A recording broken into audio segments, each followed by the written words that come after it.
Hey, good evening, fam. Good evening. Hope all is well with everybody. Hope all is well with everybody.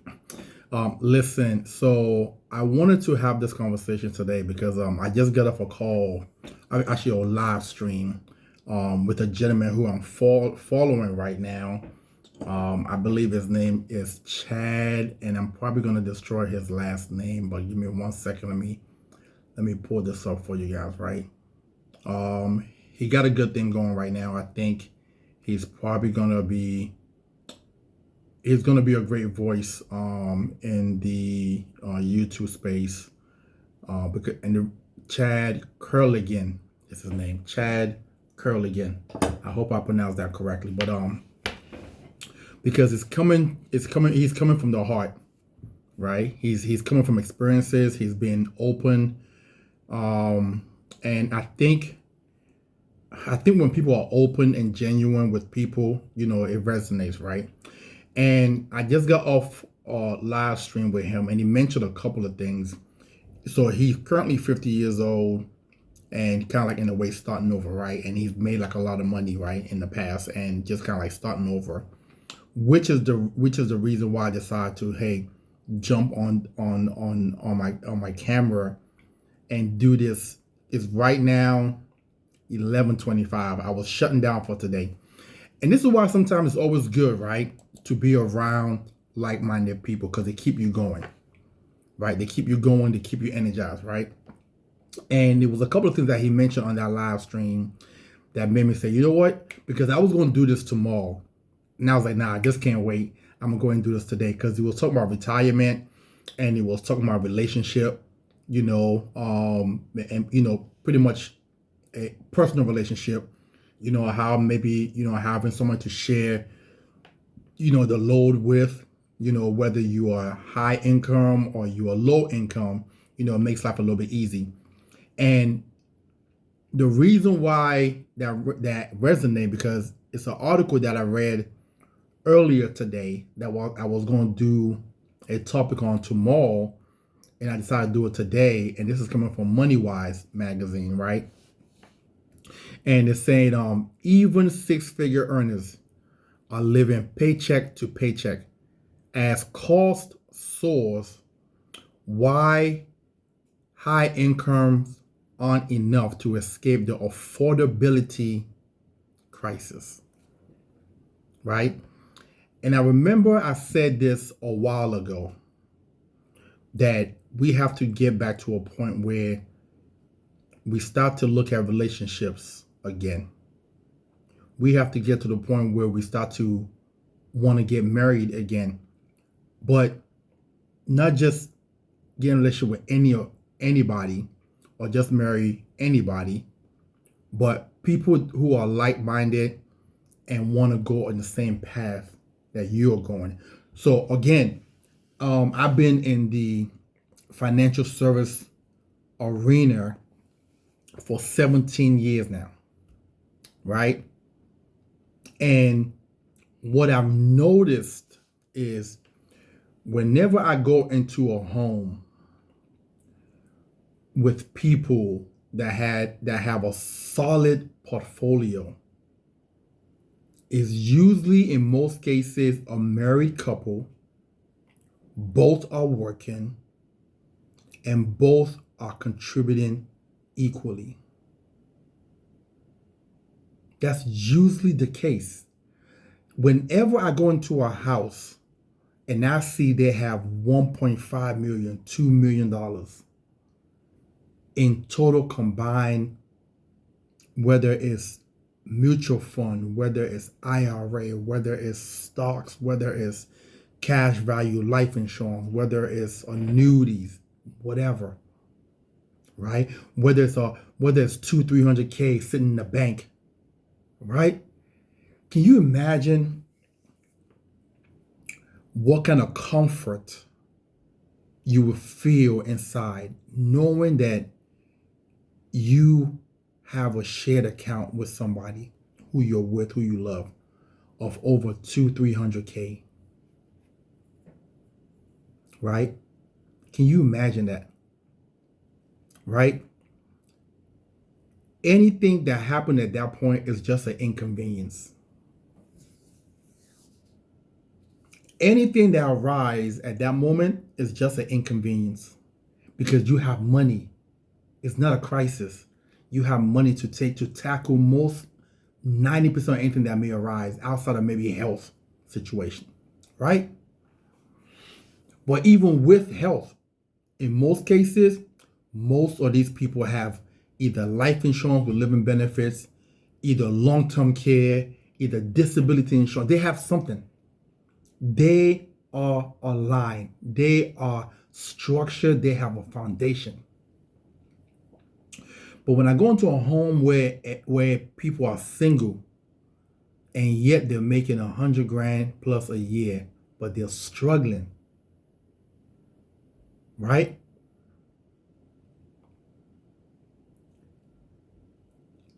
The way this country is designed, I don't think it's designed for individuals, sorry about that, guys, any longer to be alone because the cost of everything is just rising. And I know for a fact this statement is true, right? Okay, I make multi six figures. And in most cases, when a person make that kind of money, you would think life is gravy every day, every month, every year, right? Some months are great, don't get me wrong. But when you have responsibilities, when you have debts, when you have high rent, high mortgage, right? The part of Maryland that I live at, which is Columbia, Maryland, the average mortgage payment is going to be about almost $4,000 a month. That's $48,000 a year. There's rent in this area for $3,500, $5,000 in this area. Then groceries. You go to Whole Foods, for you to get 10 to 15 bags out of there, you're dropping $600. Right? So this is the America that we are in right now. Let me read a little bit of this article, to you guys, because I think the other problem is the fact that, because you would think when you get to a point where you're making 100, 200, 300, 400, 500,000 dollars a year, that life just get better. And it does get better. You're able to live in a comfortable zip code. You're able to, in most cases, buy what you want to buy, which that right there is the problem in most cases. Because once you start to make good money, now you are buying without thinking. So for example, if you think about it, you were actually smarter in reference to how you purchase things when your income wasn't that great than in most cases when your income get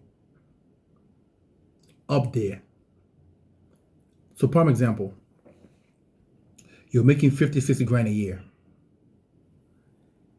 And every time you go to the grocery store, you have a list. Either you got a list or you got a calculator because you don't want to go over budget. Once you start to make good income, that list is gone. You ain't got a list. You just put stuff in the cart. You don't even look at the price. You just grab it off the shelf and put it in the cart. Right? I'm speaking here from personal experience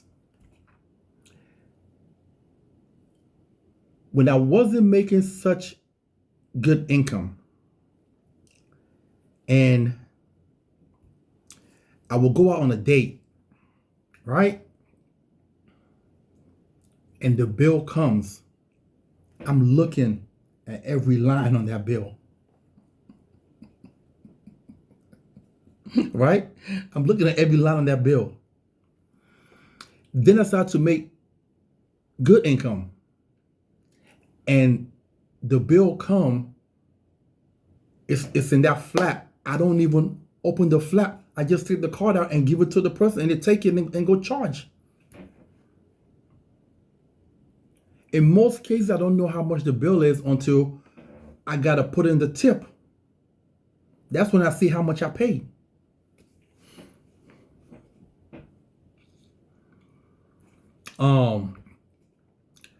Now you're making good income. Now one car is not good enough for you. You need 2 or 3. Listen, I'm laughing, right? But this is a lot of this is self-inflicted, right? Because there's no reason why an individual should be making 100 grand, 200 grand, 300 grand, 500 grand, and be living paycheck to paycheck.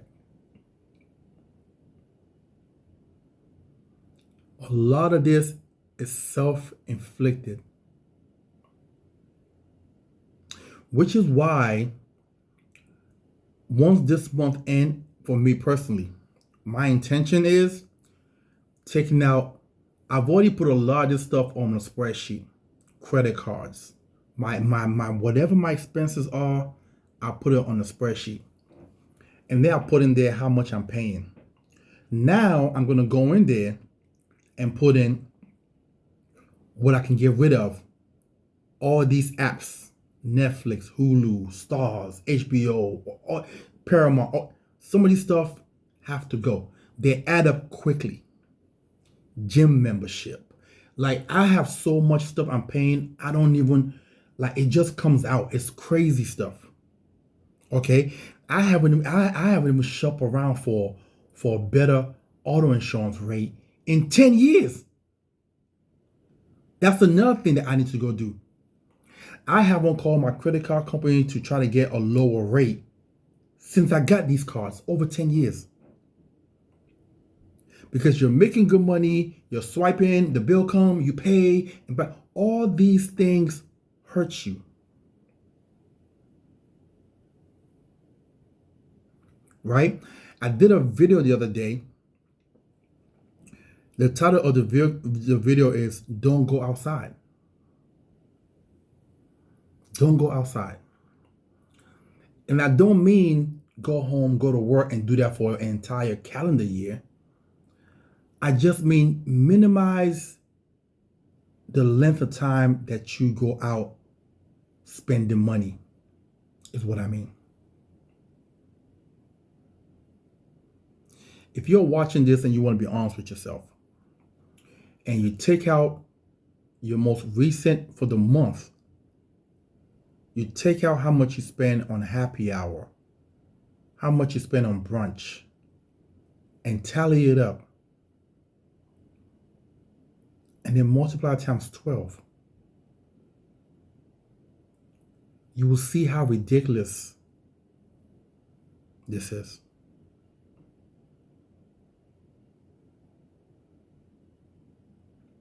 Most people,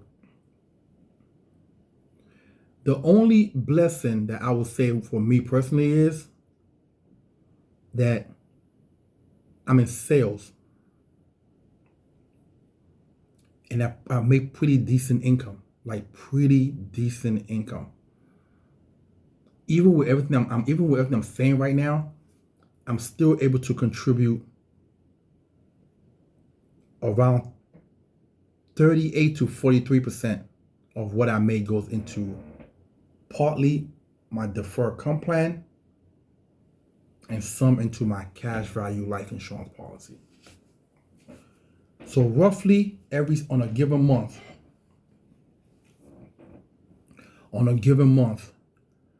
I might be doing roughly $3,000 a month going towards long-term plan, right? I had a huge month. I believe it was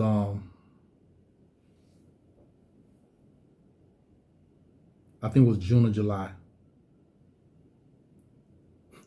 and close to 10 grand went into my deferred comp plan, right?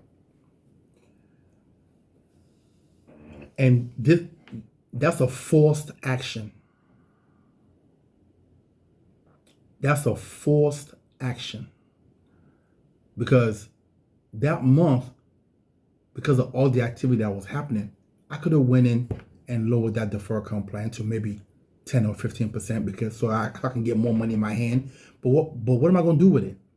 Just spend it and party, right? So this is what I mean when I say a lot of people are making these conscious decisions to make sure they'll be broke 20 years from now. It's a conscious decision. It's a conscious decision. It says right here, while many people might assume a six-figure salary will buy peace of mind. What did Biggie say? More money, more problems? That's a fact. I didn't believe it when he said that. I was like, man, he's lying. He's lying. They don't want you to experience it, so they'll tell you some stuff like that. Nah, he's not lying. It's true. More money, more problem. But the problem is what you put yourself in. The problem didn't come out of nowhere. The problem is what you put yourself in. For a growing number of Americans is barely buying time until the next paycheck. And that's a fact.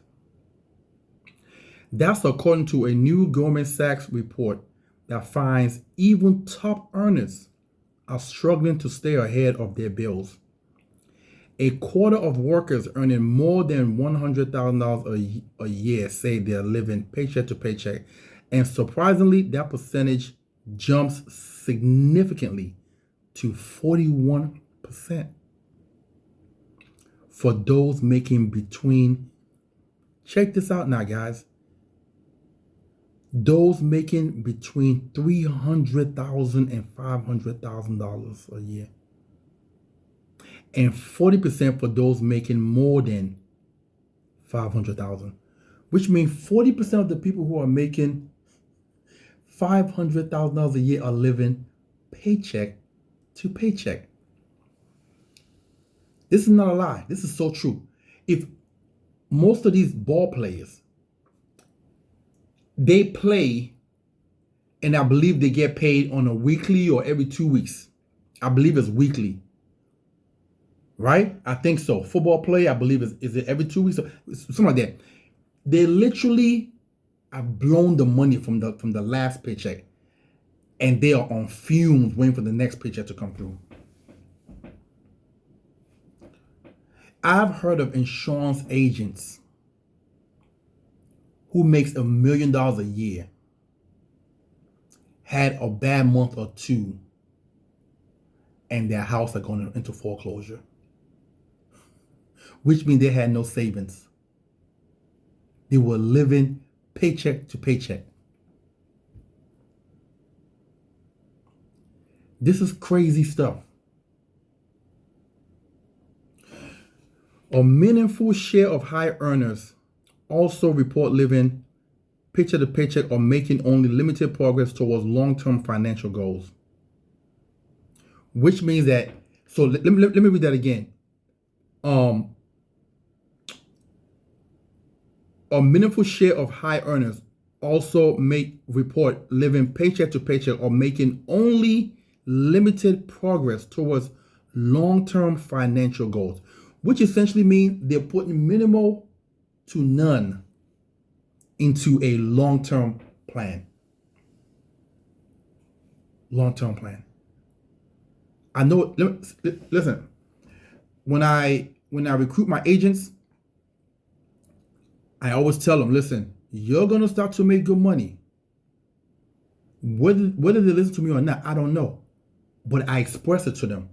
You need to put away 20%, no matter what. No matter what. Right? And this was an advice that was given to me from one of my GMs when I sold cars. He said, hey, the guy pulled me to the side. He said, listen, you're going to start, I see you're rolling. You're learning this car sales thing and you're making money now. I need you to put away at least 15% every paycheck. And I happened to listen to him. And that saved my life. Because if I hadn't done that, when the market crashed and I decided to leave the auto industry, what allowed me to survive in the insurance industry, at that moment, I made a decision. Okay, I'm going to run with this insurance thing. This is where I'm planting my flag. I'm not doing nothing else. I'm going to retire off of this. And I took a risk and I decided to cash out my 401k. And I believe at the time I cashed it out, it was $98,000 that was in there. After taxes and everything, they sent me a check for like $69,000 some change. But here's the deal. If I hadn't done what he asked me to do, I might not have been in the insurance industry right now. Because that first couple of years was rough. It was tough. So that money that I had allowed me to stay afloat. But again, I had to be disciplined and do what he asked me to do. So I tell my agents the same thing. You're going to start to make money. I'm going to need you to put away at least 15 to 20% of what you're making.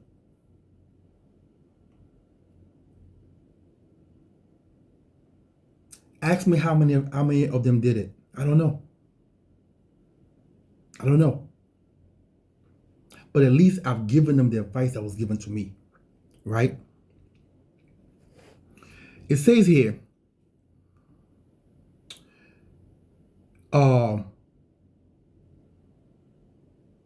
limited progress towards long-term financial goals, underscoring that elevated expenses, debt burdens, and lifestyle inflation can erode savings capacity. These are people who are making $500 a year. Right? They're having a problem saving across the income spectrum. The report's author writes, that might sound absurd until you consider how much life now costs. Goldman warns that even high earners are trapped in a financial vortex where housing, childcare, and healthcare swallow a rising share of take-home pay. The firm predicts that by 2033, 55% of U.S. workers will be living paycheck to paycheck. 55% paycheck to paycheck. Right? It says here, when keeping up becomes a financial trap, for many high earners has become less than, for many high earners has become less about security and more about signaling. Economists call it social comparison, the quiet pressure to keep pace with peers whose lifestyle broadcast success on Instagram or in the school pickup line. That pressure doesn't fade with income, but tends to scale up. Listen, I stopped going to IG. I do not. When I realized that the IG is full of crap, when I realized that all these people on IG are fake people, but they're trying to present a lifestyle that make you feel like you're not succeeding, that make you feel like you're suffering on this earth, right? While they're living. I don't go on IG. I don't even know what my following is right now on IG. I don't know, and I don't care. I know whatever I post on Facebook, I know Facebook turns around and sends it to IG. I know that, but I don't know what's going on over there, because that is the one platform that has the most amount of fake people on there. But people are watching this, and they're believing that there's something about their life that's horrific. There's something about their life that's insignificant. But they don't know that most of these people on IG are full of crap. How do I know? I've seen some of these folks on IG. They've called me for insurance, and I've been to their houses, and it ain't what it look like on IG. But I don't say nothing. I just do my job and leave.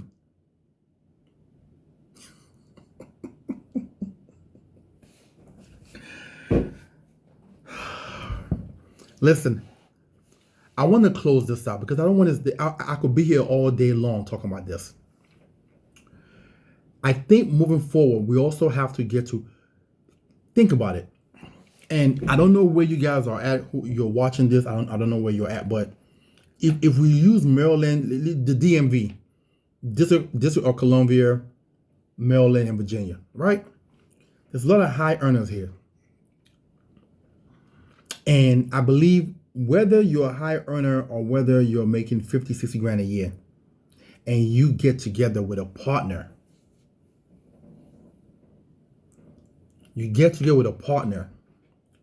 that's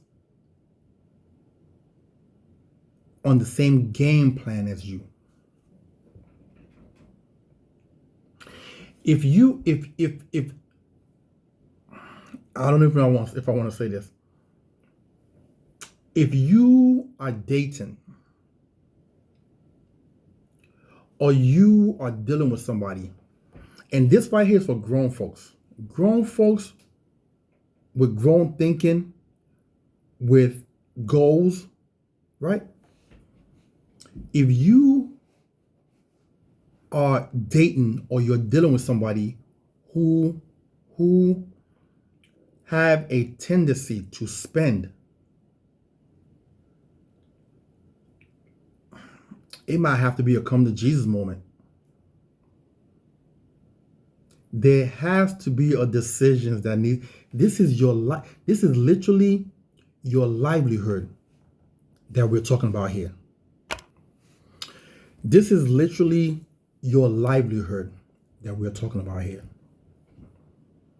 You know, I had this thing now where I start asking questions when I'm dating people. What are your future goals? When do you want to retire? When somebody starts telling me I want to retire at 65, 70, I start asking questions. Why? If you're 38 years old, 40 years old, and you don't want to retire until you're 65, 70 years old, in a way, red flags start to go off in my head. Like, okay, this might be a discipline issue. This might be a person who love to rather spend than save. And I don't know if I want to continue any further with an individual like that.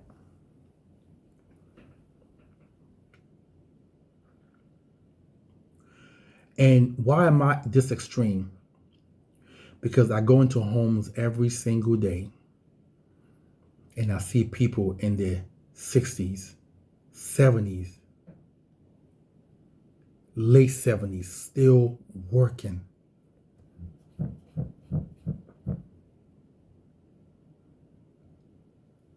And things ain't getting any better.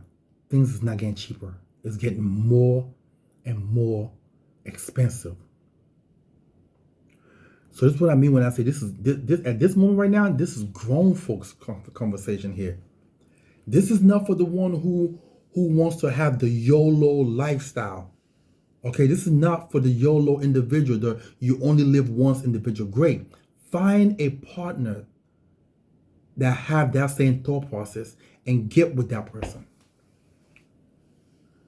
But if you want to have a YOLO lifestyle and you want to be with a person who's with, I know people who I know personally who one person is a saver and one person is an extravagant spender.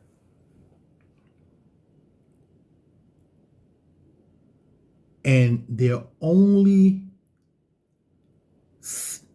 I don't even know why they're sticking it out, but they're sticking it out. But I would tell myself, man, these two make good income, that they could be multi-millionaire by now. They could be multi-millionaire by now if they were both on the same page. And these are people in their mid-50s. Mid-50s. I don't want to do that. I got 10 years tops for my retirement. And if I'm going to bring somebody into my circle or my life, they have to be on that same page too. The discipline has to be the same. I'm sorry. The discipline has to be the same.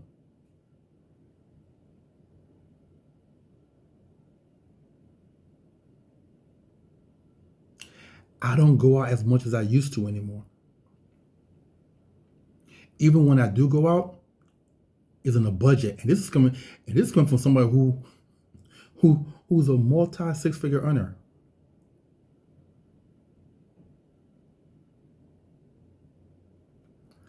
America will suck you dry if you allow it. You will wake up one day and you are old and you have nothing, and then panic sets in.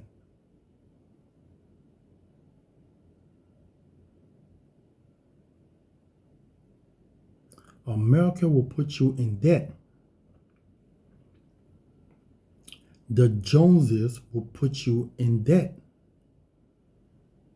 The comparing yourself with your neighbors, your friends, your family will put you in debt.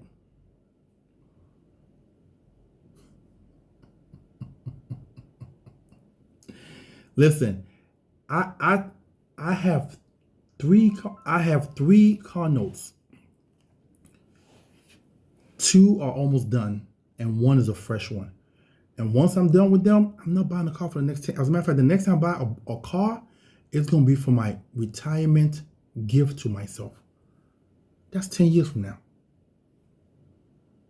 Once I'm done with this car note, 3 more years on the last one, I'm not buying nothing. I'm riding that sucker out, and I'm saving every single penny. Because there are people in retirement who are suffering. They can't pay for their own health care. They fall sick. They don't have money for long-term care. A bunch of crazy things is happening right now that a lot of people are not prepared for. Nah, I'm not going to do that. I'm not doing that. So yeah, if you're watching this and you're feeling the pressure of going out on dates and feeling the pressure of having to pay for a hefty dates, I'm going to tell you right now, jump ship. Jump ship. If you're watching this right now and you stay on IG and you feeling a certain way about yourself, like I had a client tell me, oh, I'm just working and working. I'm seeing everybody do this, everybody do that. I got to live too. I'm like, man, listen, you might want to pump your brake, because them people, they have not, they don't have what you have going on right now. They are broke. It is just a show. Don't be confused. Don't be confused. Listen, I didn't want this to be almost a 40-minute talk, but I was motivated today.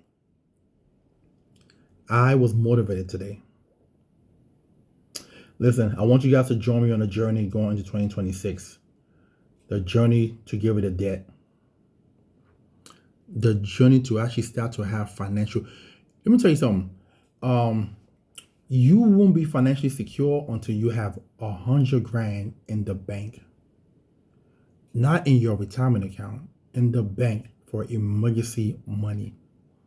If you're 50, you should have at least $500,000 in a long-term retirement plan. If you're 50, if you don't have that right now, you got to figure something out. If you got 500 grand right now and you stay at that pace, by the time you're 57, 58, you should be close to $1 million. That should be damn near close enough for you to retire decently. If you want to retire before 60. If you are like one of those people from the data from AARP, I think 40% of people who are between the age of 50 to 66 have zero retirement savings. You gotta call somebody. You gotta figure something out. You gotta talk to an advisor. But you no longer have time to think about it. You gotta take action today. Forget today, yesterday. You gotta take action yesterday. Listen, hope you guys have a wonderful and blessed evening. Love you guys. And I'll talk to you soon.